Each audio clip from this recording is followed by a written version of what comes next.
SV6 news కు స్వాగతం. ముందుగా హెడ్లైన్స్. వికసిత్ భారత్ కు ఊతమిచ్చేలా బడ్జెట్ పీఎం మోదీ. కేసీఆర్ నోటా మహేష్ బాబు డైలాగ్. రేవంత్ ప్రభుత్వానికి కేసీఆర్ స్ట్రాంగ్ వార్నింగ్. వాసవి కన్యకా పరమేశ్వరి అమ్మవారికి పట్టు వస్త్రాలు సమర్పించారు సీఎం చంద్రబాబు. నాకు పద్మభూషణ్ రావడంలో ఆలస్యమేం కాలేదంటూ బాలకృష్ణ. పార్లమెంట్ బడ్జెట్ సమావేశాలు శుక్రవారం ఉదయం ప్రారంభమయ్యాయి. ఉభయ సభలను ఉద్దేశించి రాష్ట్రపతి ద్రౌపది ముర్ము ప్రసంగిస్తున్నారు. అనంతరం లోక్సభలో కేంద్ర మంత్రి నిర్మలా సీతారామన్ ఆర్థిక సర్వేను ప్రవేశపెట్టనున్నారు. కాగా పార్లమెంట్ సమావేశాలు ప్రారంభానికి ముందు పార్లమెంట్ ఆవరణలో ప్రధాని నరేంద్ర మోదీ మీడియాతో మాట్లాడారు. దేశంలోని పేద మధ్యతరగతి ప్రజలపై లక్ష్మీదేవి కరుణ చూపాలని ఆకాంక్షిస్తున్నట్లు తెలిపారు.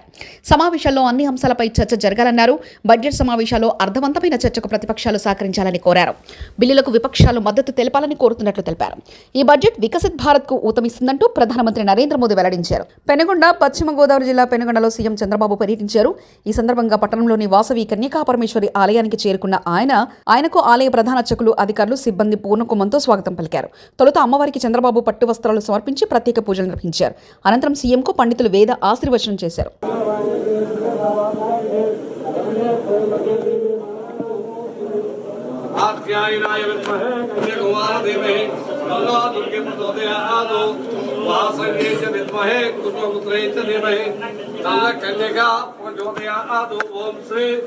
వాసవకన్యకా పరమేశ్వరి దేవ్యై నమః.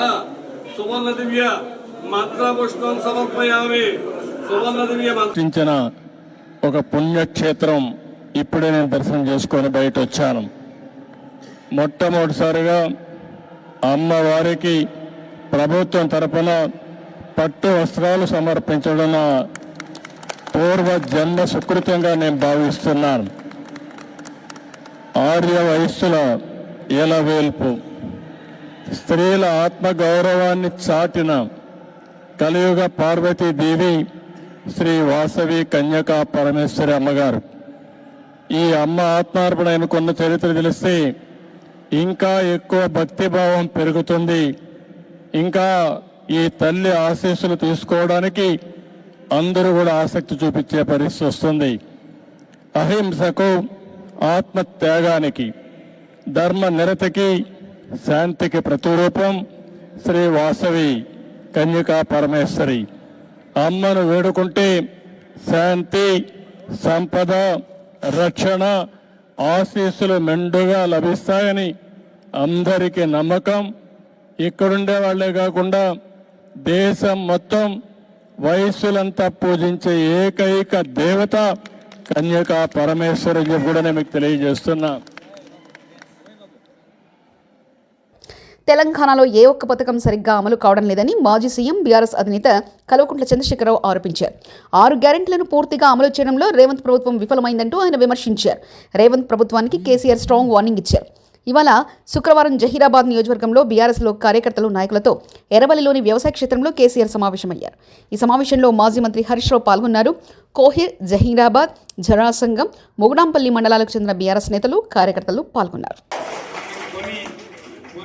వర్గాలలో అత్యాశకు పోయి నేను చెప్పినప్పుడు అప్పుడు మంది మాటలు పట్టుకొని మారమానం పోతే మళ్ళీ చివరికి ఇల్లు కాలిపోతారు. వీళ్ళని నమ్మితే అమాంతం మింగుతారు, మోసపోతాం. రైతు బంధుకు రామరామ అంటారు, దళిత బంధుకు జై భీమ్ అంటారు. వీళ్ళు ముంచుతారా నాయన చెప్పిన ఆయన వాడు తులం బంగారం ఇస్తా, నీకు ఏంటి, నీకు బంగారం వడ్డానం పెడతాను కానీ ఆయన నమ్మి ఏమో మీ సంగతి ఎంతో చూద్దామని ఆయన వేశారు. వేసింది ఇరుకపోయారు, బావిలో పడ్డారు, అయిపోయి ఉన్నాయి అన్ని వీకే. మళ్ళీ మొదటికి వచ్చానా కైలాస మాటలో పెద్ద పంపించినట్టు అయింది. మళ్ళీ అంతే కదా, ఆలోచన లేకుండా ఎటు పడితే అటు ఎవడో ఏదో చెప్తే నమ్మి ఓట్లేస్తే ఏమైంది అనేది ఒక మంచి గుణపాఠం ఇది తెలంగాణ. గ్యారంటీగా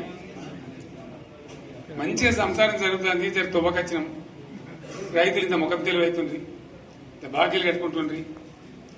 ఎంతో మంది పాపం సిటీలు వేసుకుంటారు, ఏదో వేసుకుంటారు. రైతు బంధు పైసలు పడితే ఎంత సంతోషం ఉంటుండే. ఆయన మీద గంగలు గడిచిపోయింది. ఇప్పుడు వాడు ఇతడో ఏడో భగవంతుడు. Congress party social media poll ఫలితాల పట్ల మేము చాలా సంతోషంగా ఉన్నాం. Telangana Congress party social media chairman Manne Satish conduct చేసిన ప్రక్రియ కానీ, దీంతో మేము ఎక్స్పోజ్ చేయాలనుకున్నవి కానీ, ఈ ఎంటైర్ ప్రాసెస్ అయినందుకు నాకు చాలా సంతోషంగా ఉంది. ఎందుకంటే బీఆర్ఎస్ సోషల్ మీడియా గత సంవత్సరంలో వాళ్ళు చేస్తున్న తప్పుడు కార్యక్రమాలన్నీ ఈ పోల్ ద్వారా బయటపడతాయని, అండ్ ఇవి బయట పెట్టి ప్రజలకు తెలియజేయాలన్న ఉద్దేశంతోనే ఈ పోల్ కండక్ట్ చేశాం. ఆంధ్రప్రదేశ్ డీజీపీ ద్వారకా తిరుమలరావుకు పదవి విరమణ వీడ్కోళ్లు ప్యారెడ్ను ఘనంగా నిర్వహించారు. ఈ సందర్భంగా ఆయన మాట్లాడుతూ భావోద్వేగానికి గురయ్యారు. తన జీవితంలో ఇవి ఉద్రిక్తభరిత క్షణాలంటూ పేర్కొన్నారు. దశాబ్దాలుగా అంటిపెట్టుకుని ఉన్న యూనిఫామ్ ఇకపై ఉండదంటేనే భావోద్వేగంగా ఉందన్నారు. ఈరోజు డీజీపీగా పదవి విరమణ చేయడం ఒక అంశం అయితే, 35 సంవత్సరాల ఇండియన్ పోలీస్ సర్వీస్ నుంచి నిష్క్రమణ చెందడం అనేది ఇంకా ప్రత్యేకమైన విషయం. ప్రతిష్టాత్మకమైన ఇండియన్ పోలీస్ సర్వీస్ నుంచి 35 సంవత్సరాలుగా సాగిన ప్రయాణం, నా మదిలో ఎన్నో ఆలోచనలు, ఉద్విగ్నభరిత క్షణాలు, ఈ సర్వీసు, ఈ ప్రయాణం, ప్రస్థానానికి సంబంధించిన ఈ తాలూకు జ్ఞాపకాలు వెళ్తూ ఉన్నాయి. ఈరోజు ఉదయం యూనిఫామ్ ధరిస్తుండగా అదొక ప్రత్యేక అనుభూతి. సర్వీస్ మొత్తం యూనిఫామ్డ్ అసైన్మెంట్లో లేనప్పటికీ సినీ రంగానికి చేసిన సేవలకు గాను నటుడు బాలకృష్ణకు భారత ప్రభుత్వం పద్మభూషణ్ అవార్డు ప్రకటించిన విషయం తెలిసిందే. ఈ సందర్భంగా శుక్రవారం బసవతారకం క్యాన్సర్ ఆసుపత్రిలో బాలకృష్ణకు సన్మాన కార్యక్రమాన్ని నిర్వహించారు. ఈ సందర్భంగా మాట్లాడిన బాలకృష్ణ ఆసక్తికరమైన వ్యాఖ్యలు చేశారు. ఈ అవార్డు తనకు ఎప్పుడో వచ్చి ఉండాల్సిందని పలువురు అంటున్నారని తెలిపారు. తనకు ఈ అవార్డులు రావడంలో ఆలస్యమేం కాలేదన్నారు. సినీ పరిశ్రమలో 50 ఏళ్లు పూర్తి చేసుకుని మూడోసారి ఎమ్మెల్యేగా గెలుపొందిన ఈ సమయంలో ఇలాంటి పురస్కారానికి ఎంపిక కావడం తనకెంతో ప్రత్యేకమని తెలిపారు. ఎందుకంటే నేను ఎప్పుడు ఏమీ ఆశించను జీవితంలో, నా పనిని నేను చేసుకుంటూ వెళ్ళిపోతుంటాను. కాబట్టి పదవులకు నేను అలంకారం కానీ పదవులు నాకు ఇప్పుడు అలంకారం కాదు. ఏది నేను సాధించిన జీవితంలో ఇంకా ఎంతో చెయ్యాలి అన్న ఒక స్ఫూర్తి ప్రదాత మా నాన్నగారు, విశ్వవిఖ్యాత నట సార్వభౌమ డాక్టర్ పద్మశ్రీ నందమూరి తారక రామారావు గారు. ఎవరు వాళ్ళ పాత్రని బాగా పోషిస్తే వాళ్ళ రంగాల్లో వాళ్ళు రాణిస్తారు.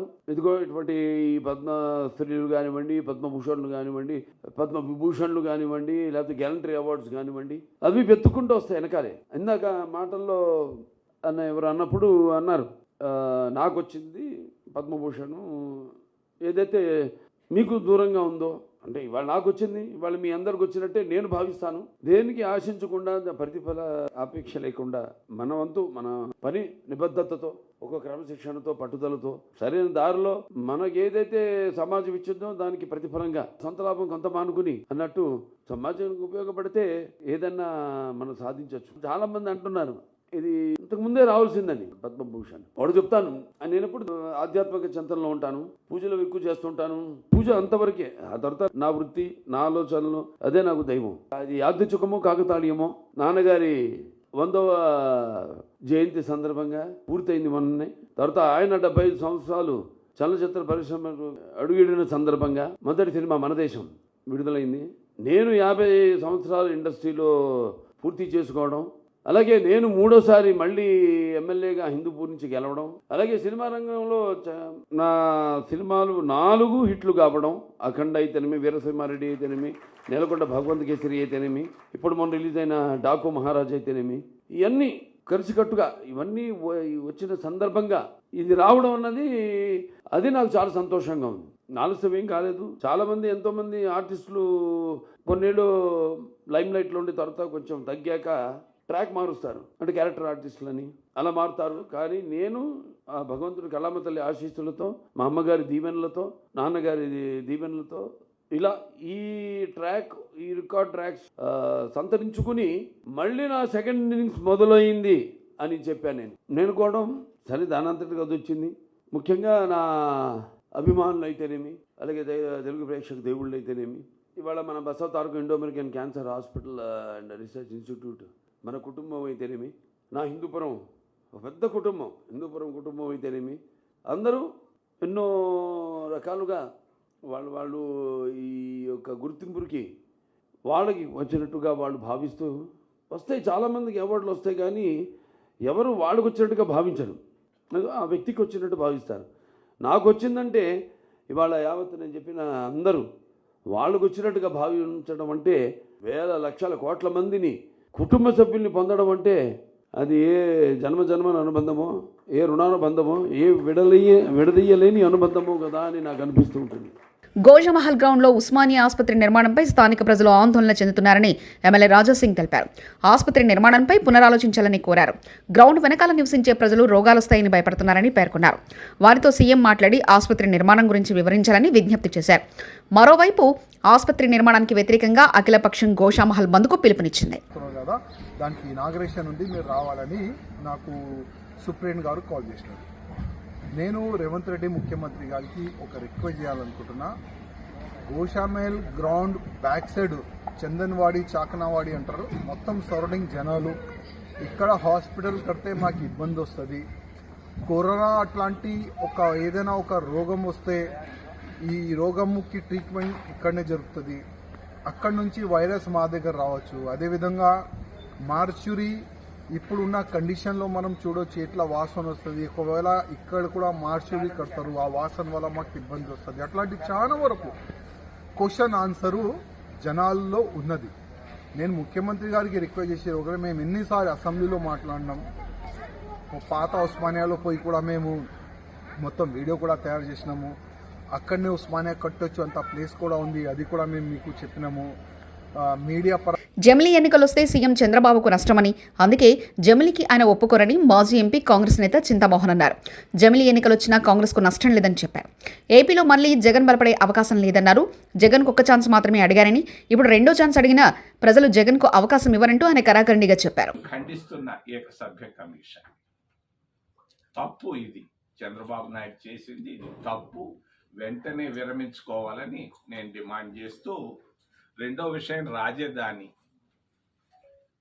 గుంటూరు తీసుకొచ్చారు.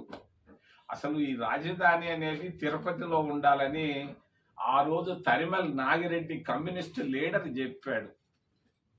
వినలేదు జవహర్లాల్ నెహ్రూ. ఈ జిల్లా నుంచి ఉన్న ఎన్జి రంగా కూడా చెప్పాడు తిరుపతిని రాజధాని చేయండి అని. అంటే సంజీవ్ రెడ్డి పాపం కర్నూలుకు తీసుకెళ్ళాడు, కర్నూలు నుంచి హైదరాబాద్ తీసుకెళ్ళాడు, హైదరాబాద్ నుంచి గుంటూరు తీసుకొచ్చారు. మాకేం సంతోషం, తీసుకురావడం సంతోషం, మంచిది, చేయండి. మరి రాయలసీమ వాళ్ళు ఏమనుకుంటున్నారు అని ఎప్పుడైనా ఆలోచించారా చంద్రబాబు నాయుడు గారు అని నేను సూటిగా అడుగుతున్నా. నేను ఈ మధ్య కర్నూలుకి వెళ్ళాను. కర్నూలులో బెంచ్ ఇస్తా అన్నా అంట. ఆ బెంచ్ నేను తీసి ఇచ్చాను మదురైకి 92లో జయలలిత ముఖ్యమంత్రిగా ఉన్నప్పుడు. నన్ను అడిగితే పివి నరసింహారావు చెప్పి మదురై కోర్టులో అదేంది, దానివల్ల ఏం ప్రయోజనం?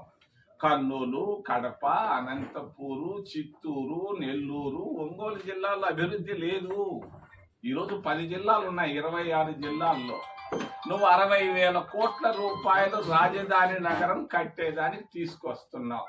11,000 కోట్ల రూపాయలు తీసుకొని వచ్చావు, హట్కో నుంచి తీసుకొస్తున్నావు. 9% ఇంట్రెస్ట్తో 15 సంవత్సరాల్లో తిరిగి ఇచ్చేటట్టుగా 3 నెలలకు ఒక్కసారి అసల్లో కొంత భాగం వడ్డీ కట్టాలి. ఇంత భారాన్ని ఎందుకయా? నేను చూశాను, నేను సచివాలయాలకు వచ్చి చూశాను, జరుగుతూ ఉన్నాయి.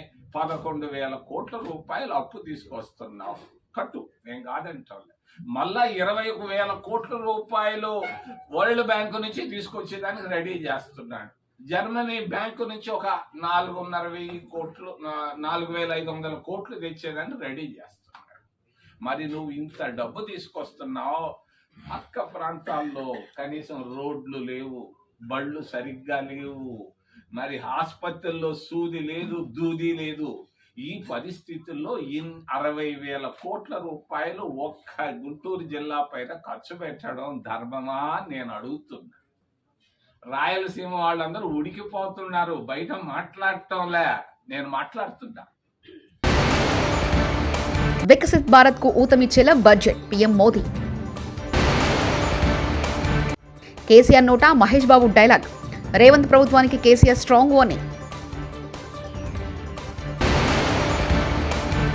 వాసవి కన్యకా పరమేశ్వరి అమ్మవారికి పట్టు వస్త్రాలు సమర్పించారు సీఎం చంద్రబాబు. నాకు పద్మభూషణ్ రావడంలో ఆలస్యమేం కాలేదంటూ బాలకృష్ణ. ఇవి బులెటిన్ విశేషాలు. చూస్తూనే ఉండండి SV6 న్యూస్.